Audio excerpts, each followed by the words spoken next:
स्वामी विवेकानंद का जन्म 12 जनवरी 1863 को कलकत्ता में हुआ था। उनका घर का नाम नरेंद्र दत्त था और बचपन से ही नरेंद्र अत्यंत कुशाग्र बुद्धि के नटखट बालक थे। अपने साथी बच्चों के साथ तो वे शरारत करते ही थे, मौका मिलने पर वे अपने अध्यापकों के साथ भी शरारत करने से नहीं चूकते थे। स्वामी विवेकानंद बचपन में बहुत पढ़ाकू नहीं थे। उन पर लिखी किताब द मॉन्क एज मैन के लेखक मणिशंकर मुखर्जी लिखते हैं कि स्वामी विवेकानंद विश्वविद्यालय के प्रवेश परीक्षा में महज 47% अंक लेकर पास हुए थे। FA, जिसे अब इंटरमीडिएट आर्ट्स भी कहते हैं, में उनके 46% अंक आए थे और BA की परीक्षा उन्होंने 56% अंकों से पास की थी। उनके पिता का नाम श्री विश्वनाथ दत्त था और माता श्रीमती भुवनेश्वरी देवी जी थीं। स्वामी विवेकानंद के पिता विवेकानंद को अंग्रेजी पढ़ाकर पश्चिमी सभ्यता के ढंग पर ही चलाना चाहते थे। वहीं उनकी माता श्रीमती भुवनेश्वरी देवी जी धार्मिक विचारों की महिला थी। उनका अधिकांश समय भगवान शिव की पूजा अर्चना में व्यतीत होता था। शायद इसी स्वभाव से बालक नरेंद्र की बुद्धि बचपन से बड़ी तीव्र थी और परमात्मा को पाने की लालसा भी प्रबल थी। इस हेतु पहले ब्रह्म समाज में गए, किंतु वहां उनके चित्त को संतोष नहीं मिला।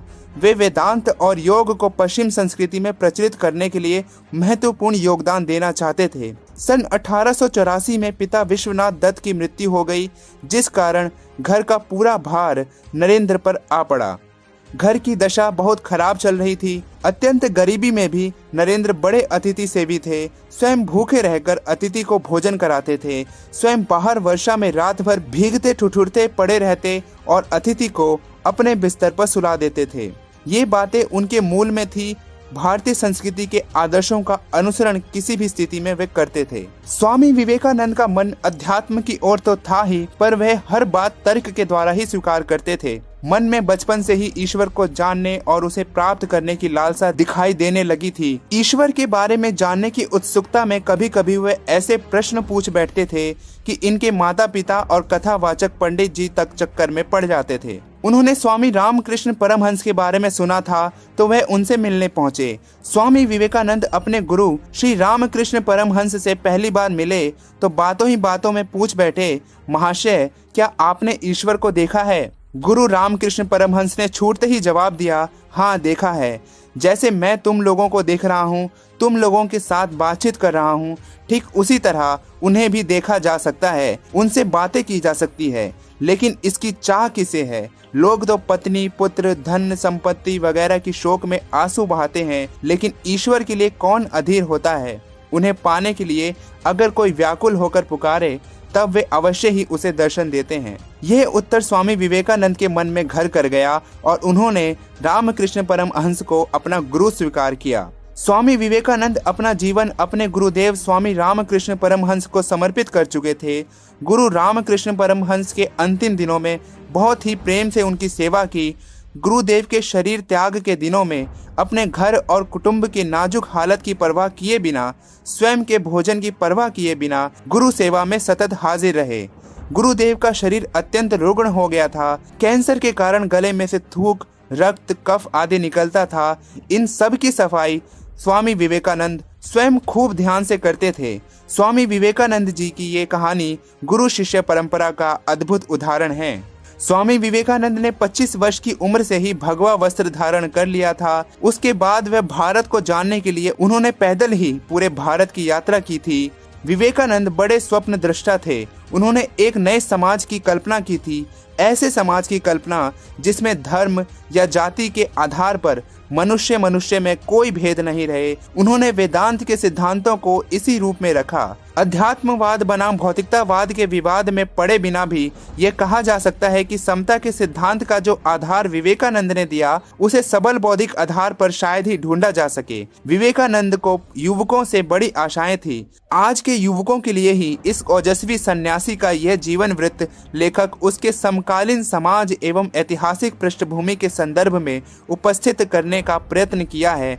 यह भी प्रयास रहा है कि इसमें विवेकानंद के सामाजिक दर्शन एवं उनके मानवीय रूप का पूरा प्रकाश पड़े। अमेरिका के शिकागो में धर्म का महासम्मेलन भाषण बहुत ही चर्चित रहा है, जिसे कोई नहीं भुला सकता।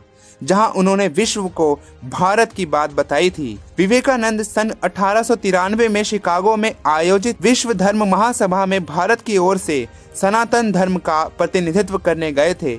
जब वो वहां पहुंचे तो आयोजकों ने उनके नाम के आगे शून्य लिखा था। जानकारी के मुताबिक ऐसा इसलिए किया गया क्योंकि कुछ लोग उन्हें परेशान करना चाहते थे। वहां के लोग स्वामी विवेकानंद को भाषण देने का समय ही नहीं देना चाहते थे। विवेकानंद माहौल को समझ चुके थे। शिकागो के उस धर्म संसद में जैसे ही स्वामी विवेकानंद सबके सम्मुख अपना भाषण देने आए तो लोगों ने बड़े ही साधारण तरीके से उन्हें लिया। किसी को नहीं पता था कि ये साधारण सा दिखने वाला व्यक्ति आज भारत के माथे पर गौरव का तिलक लगाएगा। स्वामी विवेकानंद ने जैसे ही अपने भाषण की पहली लाइन बोली, पूरे हॉल में तालियां गूंजने लगी। स्वामी विवेकानंद ने अपने भाषण की शुरुआत में कहा, अमेरिका के बहनों और भाइयों, आपके इस स्नेहपूर्ण और भव्य स्वागत से मेरा हृदय अपार आनंद से भर गया है। मैं आपको दुनिया की प्राचीनतम संत परंपराओं की तरफ से धन्यवाद देता हूँ। उन्होंने अपने इस ऐतिहासिक भाषण में हर भारतीय को गौरवान्वित करने वाले शब्द कहे। उन्होंने कहा, मैं एक ऐसे धर्म का अनुयायी होने में गर्व का अनुभव करता हूँ जिसने संसार को सहिष्णुता तथा सार्वभौम स्वीकृति दोनों की ही शिक्षा दी है। हम लोग सब धर्मों के प्रति केवल सहिष्णुता में ही विश्वास नहीं करते वरन समस्त धर्मों को सच्चा मानकर स्वीकार करते हैं। मुझे ऐसे देश का व्यक्ति होने का अभिमान है जिसने इस पृथ्वी के समस्त धर्मों और देशों के उत्पीड़ितों और शरणार्थियों को आश्रय दिया है। मुझे आपको यह बतलाते हुए गर्व होता है कि हमने अपने वक्ष में उन यहूदियों के विशुद्धतम अवशिष्ट को स्थान दिया था जिन्होंने दक्षिण भारत आकर उसी वर्ष शरण ली थी जिस वर्ष उनका पवित्र मंदिर रोमन जाति के अत्याचार से धूल में मिल गया था। ऐसा धर्म अनुयायी होने पर मैं गर्व का अनुभव करता हूँ जिसने महान जरदुश्त जाति के अवशिष्ट अंश को शरण दी जिसका पालन वह अब तक कर रहा है।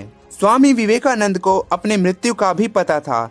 जॉन पी फॉक्स को एक पत्र लिखते हुए स्वामी विवेकानंद कहते हैं कि मुझे साहस और उत्साह पसंद है। मेरे समाज को इसकी बहुत ज़रूरत है। मेरा स्वास्थ्य कमज़ोर हो रहा है और बहुत समय तक मुझे जिंदा बचने की उम्मीद नहीं है।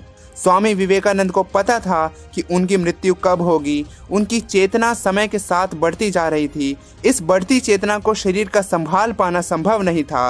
विवेकानंद कहते थे कि एक वक्त ऐसा आएगा जब मेरी चेतना अनंत तक फैल जाएगी। उस वक्त मेरा शरीर इसे संभाल नहीं पाएगा और मेरी मृत्यु हो जाएगी। अतः 4 जुलाई 1902 में भारत के इस महान सपूत का स्वर्गवास हो गया। उन्होंने कहा था कि भारत 21वीं सदी में विश्व के मानचित्र पर अपना नाम रोशन करेगा, जो आज हो भी रहा है। स्वामी ने अपने जीवन और दुनिया को लेकर जो भविष्यवाणियां की थी अब सच साबित हो रही हैं। भारत को चाहिए कि इसके युवा स्वामी विवेकानंद के आदर्श मूल्यों को जीवित रखें और उनका अनुसरण करें।